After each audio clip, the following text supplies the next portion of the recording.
Parou, pessoal. Só para descontrair um pouquinho, nada de sombrio, nada de assustador, tá legal?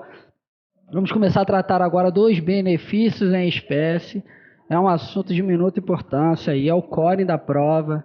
Então é onde está concentrada a maior parte de benefícios. Então vamos dar uma atenção especial a esse benefício.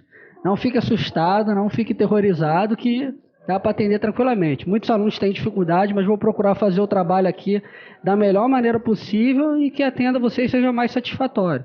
Então pega o material que eu enviei, pega um caderninho, uma folha, alguma coisa, com uma caneta e vai tecendo ali, vai fazendo as anotações ali complementares, porque é um volume grande de informações, tem muito detalhezinho e são os detalhezinhos que a CESP gosta de brincar com eles e as bancas em geral aproveitam, né? Já que a grande quantidade de detalhe é que pode fazer a diferença ali entre um errado e um certo ali, pode confundir, pode levar a pessoa a erro.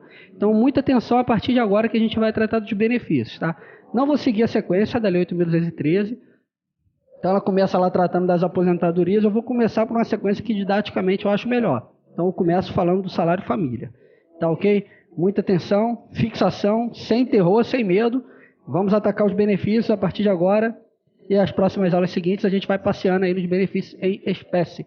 Então a gente abre hoje falando do nosso salário família. Então vai ser o primeiro benefício previdenciário que a gente vai tratar aqui. Então onde ele está? Então ele encontra sua guarida aqui, no artigo 7º, inciso 22 da Constituição Federal. Então ela diz que vai ser pago o salário família aos dependentes dos trabalhadores de baixa renda. Não vai ser pago o salário família aos dependentes dos trabalhadores de baixa renda. Pois bem, pessoal, então vamos... Item aí, vamos dissecar o dispositivo, vamos dissecar aí o nosso salário família. Então a gente começa falando aí de carência. Então vamos lá, tem carência? A gente já viu na aula anterior que não tem carência. Então carência não tem. Carência é um elemento que está fora. Quem tem direito? Então, antes de eu entrar aqui em quem tem direito, é necessário a gente entender alguns conceitos e definições. Pois bem, eu falei aqui que por força do artigo 7º, inciso 22, é pago salário família aos dependentes dos trabalhadores de baixa renda. O que acontece aqui, pessoal? A emenda constitucional 20, no ano de 98, mais precisamente no seu artigo 13, nos trouxe que viria uma lei e definiria e explicaria lá o conceito de baixa renda. E até que essa lei fosse editada pelo Congresso Nacional, o valor de baixa renda seria aquele que recebe até R$360. Estamos no ano de 98, por isso R$360 valia muito mais do que hoje. Tá ok? Pois bem, passado 98, 99, 2000, 2001, chegamos em 2016 e a lei que vai explicar e conceituar o baixa renda ainda não foi feita pelo Congresso Nacional. Que triste, né? Eles ainda não conseguiram fazer essa lei. Então, o que tem sido feito até então? Em força até da emenda aqui, do que dizia a emenda constitucional 98. Que até a realização dessa lei, esse valor de R$360 seria atualizado ano a ano. E a última atualização que a gente tem aqui para fins de prova, que eu peguei, é o valor de R$ 1.089,72 da Portaria Interministerial 13 de 2015. Lembrando que estou pegando o ano base de 2015, por quê? Porque o edital foi publicado em, se eu não me engano, 26 de dezembro de 2015.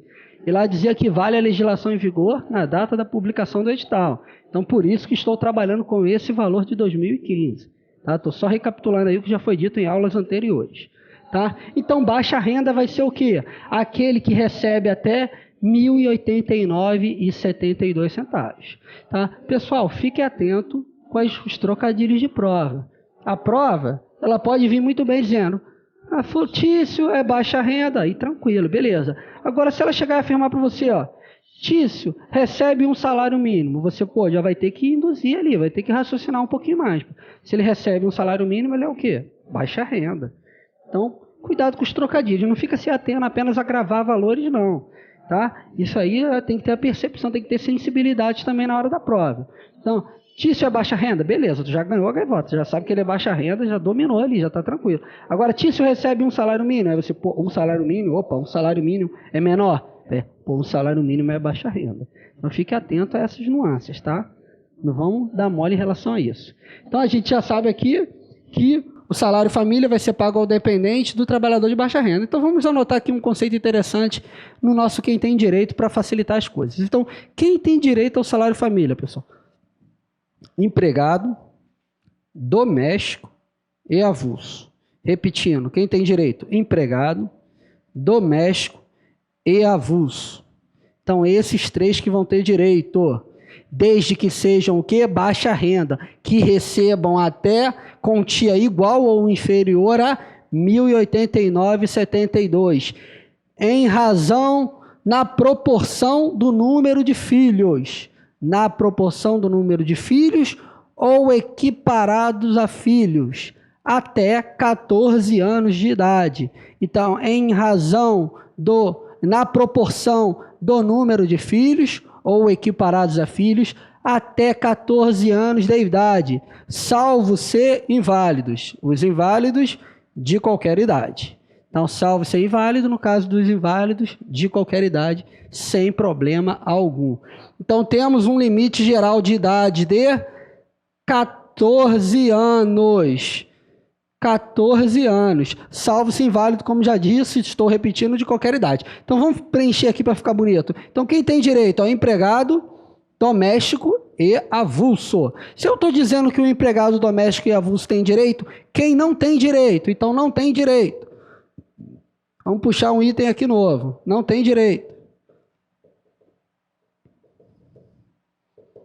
Contribuinte individual, facultativo e segurado especial. Então, se eu estou dizendo que esses três têm direito, esses três estão fora, eles não vão ter direito. Então, quem não tem direito? Contribuinte individual, facultativo e segurado especial.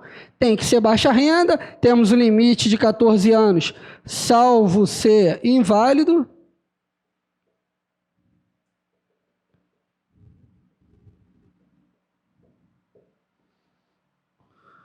E as questões aí que trata dos filhos e equiparados a filhos. Eu já falei, né, pessoal? Quando a gente fala dos equiparados aqui, quem é que vai nos interessar aqui? O que faz parte aqui? Quando eu falo de equiparados, eu estou falando dos tutelados e dos enteados. A gente já viu isso lá na aula de dependentes. Então, aqui os tutelados e enteados. Estes devem sempre provar dependência econômica. Então, eles fazem prova de dependência econômica, tá? Não vamos nos esquecer disso, tá? Eles vão fazer prova de dependência econômica. Então, nós temos aí, vai ser pago, repetindo, ao segurado, empregado doméstico e avulso de baixa renda, que recebe quantia igual ou inferior a R$ 1.089,72, na proporção dos respectivos números de filhos, ou equiparados a filhos até 14 anos de idade, ou se inválidos de qualquer idade. Fechamos aí uma parte. Um conceito interessante, a gente tem um limite de 14, temos tutelados e enteados provando dependência econômica, e no caso do inválidos nós não temos essa preocupação desse limite de 14 anos de idade. Tá? A lei traz mais um adendo em relação a essas pessoas que têm direito. Então, lá embaixo, logo após essa definição do empregado doméstico e avulso, ela nos ensina aqui o quê? Que também tem direito o aposentado por invalidez ou idade, e os demais aposentados com 65 anos ou mais, se homem, e 60 anos ou mais, se mulher. Então, pegando esse adendo que ela faz aqui de quem também tem direito, a gente pode pegar e somar isso daqui, ó. E vamos somando esses três itenzinhos aqui, ó. Então, finalizando, a gente ficaria com quem? Quem tem direito? Empregado, doméstico e avulso. Aposentado por invalidez ou idade. Demais aposentados com 65 anos ou mais, se homem, e 60 anos ou mais, se mulher. Aí fechou, tabulou ali todos os que têm direito, segundo a Lei 8.213, que fazem jus aí ao salário família, tá, pessoal? Fiquem atentos a essa questão da baixa renda e quem tem direito e quem não tem direito, tá? Lembrando sempre dos equiparados, não vamos nos esquecer deles. Então, prosseguindo na nossa matéria, então vamos lá ver as cotas mensal do salário família trazida aí pela portaria interministerial 13 de 2015. Então, nós temos aqui o valor de R$ 37,18 para quem recebe remuneração mensal não superior a R$ 725,02. E vamos ter aqui uma cota mensal de R$ 26,20 para quem recebe remuneração superior a R$ 725,03 e igual ou inferior aí ao nosso limite de baixa renda, que é R$ 1.089,72, pessoal. Então vamos lá, pessoal, para facilitar o entendimento. Então a cota mensal. Se eu estou aqui nessa faixa de salário e tenho 2 filhos, eu vou receber 2 cotas de R$ 37,18. Se eu tenho 3 filhos, eu vou receber 3 cotas de R$ 37,18. 4, 5, 6, 7 filhos, a mesma coisa. Tá legal, pessoal? Vamos ficar atento a isso daí. Agora, se eu estou na outra faixa, a mesma coisa, não tem um limite. Quando tiver 5 filhos não vai mais receber? Não. Desde que eles não tenham chegado até os 14 anos, vou recebendo cumulativamente. Vou recebendo mais, vou tendo mais filho, meu salário vai aumentando só com o salário família. Tá legal, pessoal? Então, quando é que o benefício começa a ser pago? Então, quando vai começar o pagamento do benefício? A partir da apresentação da certidão de nascimento,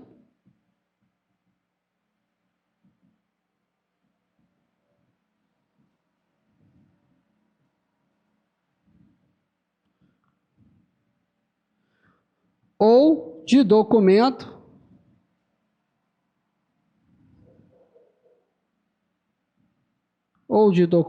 que prove a situação de equiparado. Acho que fica bem completo assim. Situação de equiparado ou inválido, né? Fica mais completo ainda. Então vamos lá. Quando que o benefício começa a ser pago? A partir da apresentação da certidão de nascimento ou de documento que prove a situação de equiparado ou inválido. Então, a partir daqui, a gente tem aí o início da concessão do benefício propriamente dito. Agora, imaginem o seguinte, pessoal. Pai e mãe segurados. Então, o pai é segurado empregado, por exemplo, e a mãe é segurada empregada, por exemplo. Pergunto para vocês, os dois vão receber o benefício ou só um recebe o benefício? Me responde aí. Pessoal, se os dois... Meu povo, se os dois forem considerados de baixa renda, os dois recebem o benefício, tá ok? Se os dois se encaixam como baixa renda, os dois recebem o benefício. Não pode ter dúvida em relação a isso. Então, ambos vão receber o benefício, tá? Se os dois estão no enquadramento, estão na condição de segurado empregado, sem problema algum. Só peguei aqui um exemplo empregado, poderia ser o avulso, por exemplo, também. Que a gente já sabe que o empregado doméstico e avulso tem direito. Então, os dois aqui recebem o benefício sem problema algum. Casos de divórcio, pessoal. E aí? Se separou, os dois continuam recebendo o benefício? Será que os dois se separou? Deixou de ser pai e deixou de ser mãe? Se separou?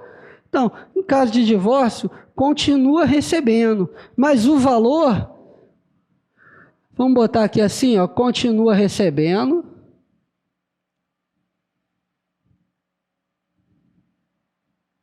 mas o valor passa a ser devido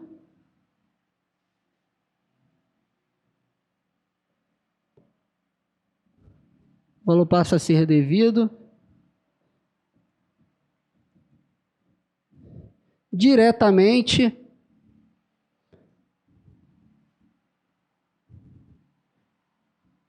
para quem tem a guarda da criança.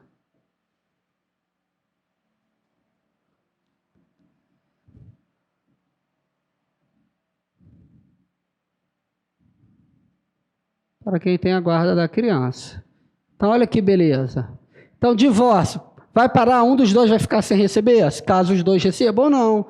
Eles continuam recebendo. Então, eles continuam recebendo, mas o valor passa a ser devido. Vamos dar uma melhorada aqui no português. Tá? Então, continuam recebendo, mas o valor passa a ser devido diretamente para quem tem a guarda da criança. Então, quem tiver a guarda da criança é que vai passar a fazer jus aí ao salário família, tá legal? Incorporação, pessoal. Então, salário família não incorpora ao salário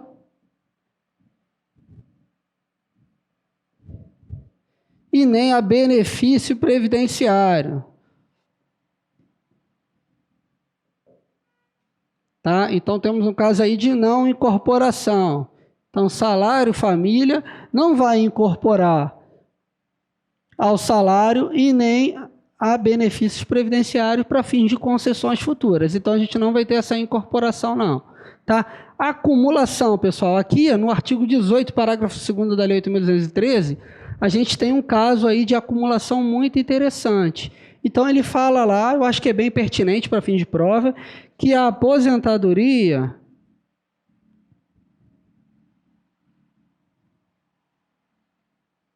pode acumular com o salário família. Então, ele traz lá, a aposentadoria pode acumular com o salário família, desde que esteja o quê? Na condição de empregado.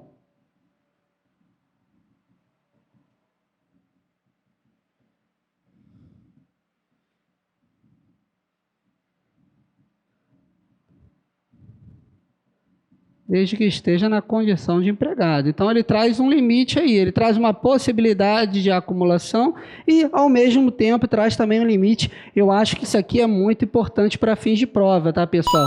Isso é muito importante para fins de prova, eu coloco um IPC nele, por aí eu tomar um cuidado especial. IPC, Cristiano, esqueceu a última aula? A última aula? Importante para... É importante para... candidato. Então fique atento e coloque um IPC nele, que é um caso de acumulação muito importante aí, trazido no 18, parágrafo 2º, tá ok? Então, condições de pagamento, próximo tópicozinho nosso, já caminhando aí para a reta final da nossa aula. Então, esse caso aqui de condições de pagamento, eu acho que também é um ótimo requisito aí para trazer uma pegadinha de prova. Então, devem os segurados realizar a apresentação anual de atestado de vacinação até 6 anos de idade. Então, até a criança completar os 6 anos de idade, ele deve todo ano trazer o atestado de vacinação. Tá? Comprovação semestral de frequência à escola. A partir de 7 anos, é claro que vai até aos 14, que é quando o benefício vai ser cessado. Tá, ok? Então, prende-se bem nos detalhes. Ó. A apresentação do atestado de vacinação é até 6 anos e acontece uma vez no ano. A frequência escolar é de 6 em 6 meses e a partir de 7 anos. Então, veja bem as diferenças. Aí você pergunta para mim, então se não houver essa apresentação do atestado de vacinação e da comprovação de frequência à escola, acontece o quê? O benefício é suspenso.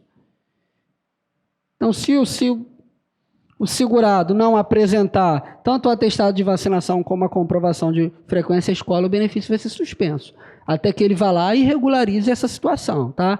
Temos mais uma situação aqui muito importante e muito pertinente, tá? O segurado empregado doméstico não precisa apresentar a documentação relativa à frequência escolar e o atestado de vacinação.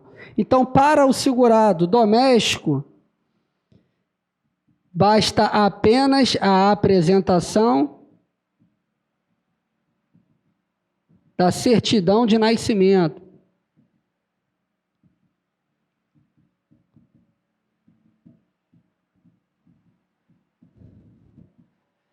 Tá? Então, observação muito importante. Temos um tratamento na lei diferenciado para o doméstico. O doméstico ele precisa apenas o quê? Fazer a apresentação da certidão de nascimento.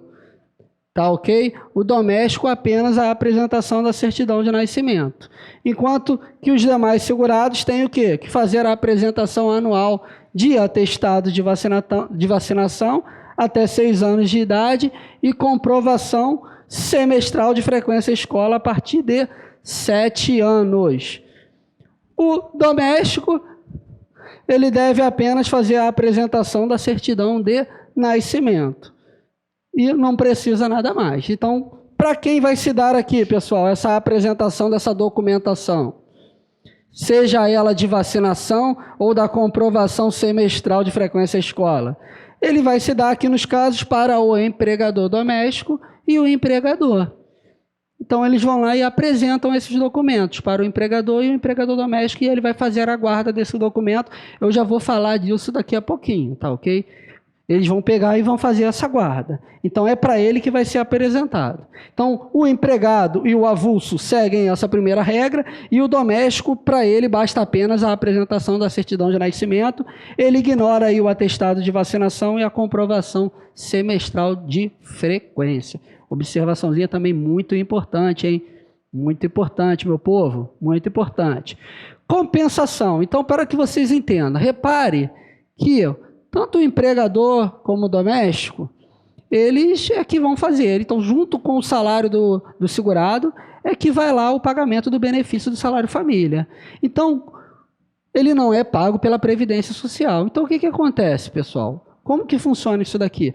O trabalhador lá, o empregador e o empregador doméstico, eles vão chegar e vão pagar junto com o salário do trabalhador, o salário família. E aí, quando eles forem recolher a contribuição social deles, eles vão fazer dedução desses valores que são pagos. É o que eu chamei aqui de compensação, poderia ser também dedução. Então, o empregador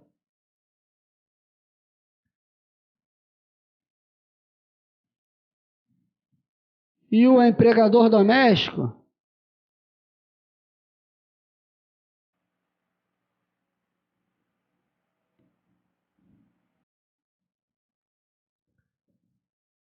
fazem a dedução dos valores pagos.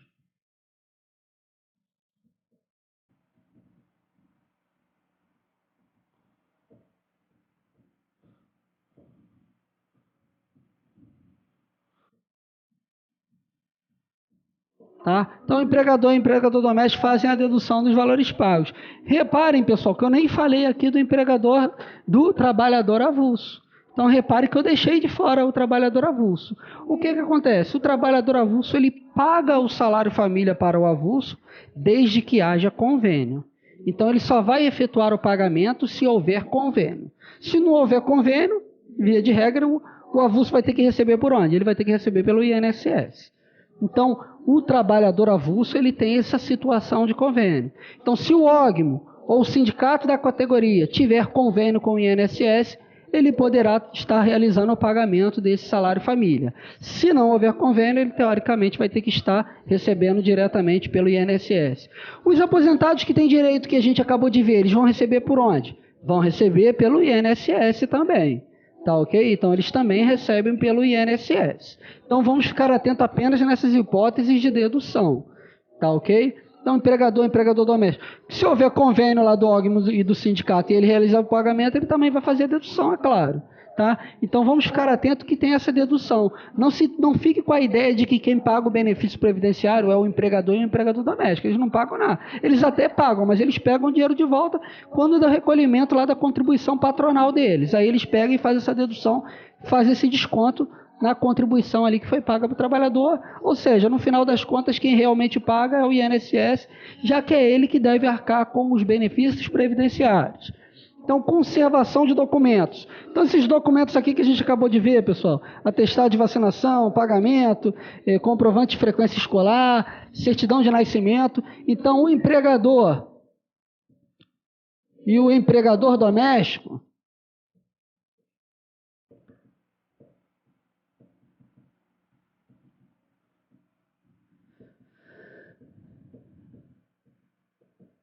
devem conservar esses documentos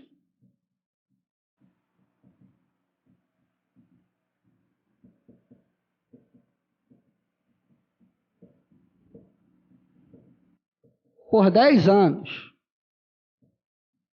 tá? Para fins de fiscalização previdenciária, é claro. Então, há um período aqui de guarda de documentos trazido na lei. Então, a lei diz lá, empregador e empregador doméstico devem conservar esses documentos por 10 anos. Então, um itemzinho também importante, já que a lei traz lá expressamente esse dispositivo, ele não está lá à toa, né? É claro que essa guarda aí já é evitar o quê? Crimes previdenciários, né? Fraudes. Então, ali um meio de fiscalizar o que vem acontecendo ali, o pagamento do benefício, tá? Quando é que vai terminar esse benefício previdenciário? Então ele vai cessar, vai deixar de ser pago. Primeiro, morte do filho ou equiparado. É claro, se ele morrer, vai pagar salário de família, não tem mais filho nem equiparado. Quando o filho ou equiparado completar 14 anos, salvo ser inválido, se ele for inválido, vai poder ultrapassar o limite de 14 anos. Recuperação da capacidade, ou seja, ele passou de 14 anos, está incapaz, ele recupera a capacidade, recuperou, corta o benefício. Tá? Ele já não é mais incapaz. 4, desemprego, é claro, se o segurado está desempregado, foi demitido, como é que ele vai receber? Ele não tem salário, como é que ele vai pagar o salário família? Como é que vai ser feita essa dedução numa coisa que não existe? E a morte do segurado, ou seja, o segurado faleceu, pessoal, morreu, também não tem mais como, acabou para ele, ele não vai ter mais como receber benefício e nem pagar, né? Até porque é impossível. Então morreu, ó, acabou. Tá legal, pessoal? Fechamos aí o primeiro dos benefícios. Agora a gente abriu a porteira aí para falar dos benefícios em espécie, tá legal? Próxima aula a gente continua. Por hoje é só.